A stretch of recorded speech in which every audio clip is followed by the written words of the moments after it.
Hello aspirants, आज हम Indian polity one liner series के अंडर पढ़ेंगे एडमिनिस्ट्रेटिव ट्रिब्यूनल्स के बारे में। तो देखिए, एडमिनिस्ट्रेटिव ट्रिब्यूनल्स क्या होते हैं? एक तरह से ये कोर्ट होते हैं जो लोगों को न्याय प्रोवाइड करवाते हैं। कुछ पर्टिकुलर इनके एक लिमिट होती है कि कौन कौन से टॉपिक्स पे ये जस्टिस प्रोवाइड करवा सकते हैं। अब आपका दिमाग यहाँ पे घूमेगा कि जब ऑलरेडी सुप्रीम कोर्ट है, हाई कोर्ट है, सेशन कोर्ट है, डिस्ट्रिक्ट कोर्ट है, जब ये सब कुछ ऑलरेडी है तो फिर हम क्यों जाए एडमिनिस्ट्रेटिव ट्रिब्यूनल्स में? या फिर क्या ज़रूरत पड़ गई कि जब इस तरह से जो है लीगल कोर्ट्स अवेलेबल हैं तो एडमिनिस्ट्रेटिव ट्रिब्यूनल्स बनाई जाएं?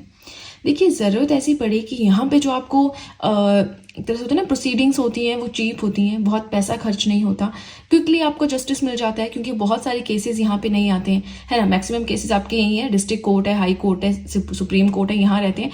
तो भी तो यहाँ पे हर एक केस को सॉल्व होने को इतना ज़्यादा टाइम लग जाता है ना। तो अगर आपको कम पैसा है आपके पास या क्विक जस्टिस आपको चाहिए तो उस केस में आप यहाँ जा सकते हैं। प्रॉपर लॉ कोर्ट में आप जाएंगे तो वहाँ पे ज़्यादा टाइम लगेगा, वो आपको कॉस्टली पड़ता है, कम्बरसम प्रोसेस होता है, ठीक है। इसलिए ज़रूरत पड़ी कि एडमिनिस्ट्रेटिव ट्रिब्यूनल्स हों, ठीक है। समझाने की कोशिश की, नहीं भी समझ आता है तो आगे आप चलते रहें, वन बाय वन आपको समझ आती रहेंगी चीज़ें। सबसे पहले जो कि एग्जामिनेशन पॉइंट ऑफ व्यू से इंपॉर्टेंट बात है वो ये कि एडमिनिस्ट्रेटिव ट्रिब्यूनल एक्ट कब पास हुआ। तो देखिए, 1985 में ये एक्ट प्रॉपर आया था, लेकिन ये पास हुआ था 1976 में under 42nd constitutional amendment act. 42nd constitutional amendment, 44th constitutional amendment बहुत ज़्यादा ज़रूरी है, ठीक है। इन दोनों का आपने ध्यान रखना है। मैं बेशक अलग से वीडियो लेकर आऊंगी दोनों के ऊपर, ओके। नाउ सेकेंड पार्ट आता है part that deals with administrative tribunals. ऐसा कौन सा पार्ट है जो एडमिनिस्ट्रेटिव ट्रिब्यूनल से डील करता है? तो वो है part number 14A। And part 14 किससे डील करता है? जो हमने सर्विसेज का पढ़ा था, इंडियन सिविल सर्विसेज का, उससे डील करता है, ठीक है। यानी कि services under state and union, okay. Now third point आता है दैट अब देखिए, जो एडमिनिस्ट्रेटिव ट्रिब्यूनल्स हैं ये एस्टेब्लिश किसके द्वारा की जाती हैं? अब यहाँ से क्वेश्चन बनता है। तो अंडर आर्टिकल 323A ये एस्टेब्लिश की जाती है पार्लियामेंट के द्वारा, एंड अंडर आर्टिकल 323B ये एस्टेब्लिश की जाती हैं, बनाई जाती हैं both by the parliament and state legislature. यानी पार्लियामेंट के पास पावर आती है एडमिनिस्ट्रेटिव ट्रिब्यूनल्स को बनाने की ओनली अंडर आर्टिकल 323A, और पार्लियामेंट एंड स्टेट लेजिस्लेचर दोनों के पास पावर है कि वो एडमिनिस्ट्रेटिव ट्रिब्यूनल्स बना सकते हैं अंडर आर्टिकल 323B। अब ऐसा क्यों है कि 323A में सिर्फ पार्लियामेंट बना सकती है लेकिन 323B में पार्लियामेंट और स्टेट लेजिस्लेचर दोनों बना सकते हैं? यहाँ पे बात आती है टॉपिक की, इश्यूज की, कौन कौन से इश्यूज कौन ट्रिब्यूनल सॉल्व करेगी। अब देखिए, यहाँ पे दो तरह की ट्रिब्यूनल्स बनती हैं। एक बनती है अंडर आर्टिकल 323A, एक बनती है अंडर आर्टिकल 323B। देखिए, ज्यादा डेप्थ में हो जाए तो इस पार्ट को आप स्किप कर सकते हैं, बट बहुत इजी है, ठीक है। नाउ जो ट्रिब्यूनल आर्टिकल 323A के अंडर बनेगी वो डिस्प्यूट सॉल्व करेगी related to recruitment and service conditions of personnels appointed to public services. Public services के लिए जो पर्सन्स अपॉइंट किए गए हैं उनकी रिक्रूटमेंट कैसी होगी, उनकी सर्विस कंडीशंस क्या होंगी, उससे रिलेटेड जो है ये डिस्प्यूट सॉल्व करते हैं अंडर आर्टिकल 323A। यानी पब्लिक सर्विसेज की जो पर्सनैलिटीज हैं उनकी सर्विस कंडीशन रिक्रूटमेंट पे, और इस तरह की ट्रिब्यूनल सिर्फ पार्लियामेंट बना सकता है।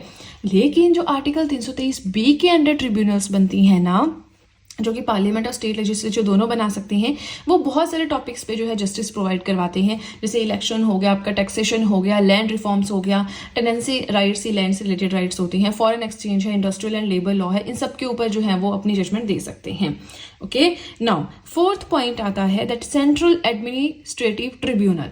सेंट्रल एडमिनिस्ट्रेटिव ट्रिब्यूनल जो है दे हैव जुरिस्डिक्शन ओवर, इनकी पहुंच होती है किन किन चीज़ों पे? तो सेंट्रल लेवल पे जो एडमिनिस्ट्रेटिव ट्रिब्यूनल बनती है उनकी जुरिस्डिक्शन होती है over all India services and central services, इन पे, ठीक है। आई नो आपको थोड़ा समझ नहीं आ रहा है, बट बहुत ईजी है, थोड़ा समझने की कोशिश करें। एक नया सा टॉपिक आपको लग रहा होगा तो आपको लग रहा होगा ये क्या है, बट जितना मैं पढ़ा रही हूँ मुझे नहीं लगता इससे ज़्यादा आपको पढ़ने की जरूरत है भी। थोड़ा सा आप मीनिंग देख सकते हैं, आपको बहुत प्रिसाइज वे में अगर मीनिंग जानना है, ठीक है, गूगल कर सकते हैं, गूगल पे तो सब कुछ अवेलेबल है, फाइन। फिफ्थ पॉइंट आता है tenure of the chairman of central administrative tribunal. हमने पढ़ा कि जो सेंट्रल एडमिनिस्ट्रेटिव ट्रिब्यूनल, जो ये कैट आप बोल सकते हैं, तो इसकी जुरिस्डिक्शन किस किस पे होती है। अब जो इसका चेयरमैन होता है उसका टेन्योर कितना होता है, कितने साल तक वो वर्क करता है? सो 5 ईयर और till he attains the age of 65 years. या तो 5 साल का उनका टेन्योर रहता है, बट अगर मान लीजिए 62 ईयर्स में उनकी अपॉइंटमेंट हुई है तो 65 ईयर्स तो मैक्सिमम है, इससे ऊपर नहीं रह सकते, तो फिर वो 3 ही साल उनका टेन्योर रहेगा उस केस में, क्योंकि जो मैक्सिमम एज है दैट इज 65 ईयर्स, ठीक है, चलिए वीडियो पसंद आ रही हो तो लाइक जरूर कीजिएगा। अगर समझने में कोई इशू है then just let me know, मैं कोशिश करती हूँ फिर किसी और वीडियो में, नेक्स्ट वीडियो में इसको और अच्छे से समझाऊं, बट इससे ज्यादा मुझे लगता नहीं कि इसमें कुछ और है ना। चलिए नेक्स्ट आता है, central administrative tribunal can not adjudicate over, मतलब इसकी जो पहुंच है, इसके जो निर्णय लेने की क्षमता है किस किस पे नहीं है। मेंबर्स ऑफ डिफेंस फोर्सेस, जो डिफेंस फोर्सेस के मेंबर है उसके ऊपर निर्णय नहीं ले सकता। Officers and subordinates of supreme court and high court, supreme court and high court के अंदर जो भी ऑफिसर्स हैं उनके ऊपर कोई जजमेंट नहीं दे सकता, कोई निर्णय नहीं ले सकता। And members of secretariat staff of parliament और एनी स्टेट लेजिस्लेचर और यूटी, पार्लियामेंट है, स्टेट लेजिस्लेचर है, यूटीज हैं, इनका जो सेक्रेटरीट स्टाफ है जो कि क्या करता है, पॉलिसी प्लानिंग का काम करता है, उनके अगेंस्ट भी कोई जजमेंट नहीं दे सकता, कोई निर्णय नहीं ले सकता है। ठीक है जी, अब देखिए इसी के साथ हमारा जो ये टॉपिक था एडमिनिस्ट्रेटिव ट्रिब्यूनल्स, ये हो गया कंप्लीट। शॉर्ट टॉपिक था काफी। नेक्स्ट भी हम छोटा सा टॉपिक पढ़ेंगे, वो रहेगा हमारा कॉन्स्टिट्यूशनल बॉडीज इन इंडिया। पहली चीज तो कॉन्स्टिट्यूशनल बॉडीज होती क्या है, दूसरी चीज कौन कौन सी है कॉन्स्टिट्यूशनल बॉडीज, सिर्फ इतना हमें पढ़ना है। फिर उसके बाद 1 बाय 1 जो उसमें रहेंगी बॉडीज उनके बारे में मैं आपको पढ़ाऊंगी। ठीक है जी, तो चलिए आज के लिए इतना ही। आई होप मैंने जो पढ़ाया आपको समझ में आया है, वीडियो अच्छी लगी है, और अगर वीडियो अच्छी लगी है तब तो बहुत ही ज्यादा अच्छे से पता है कि क्या करना है।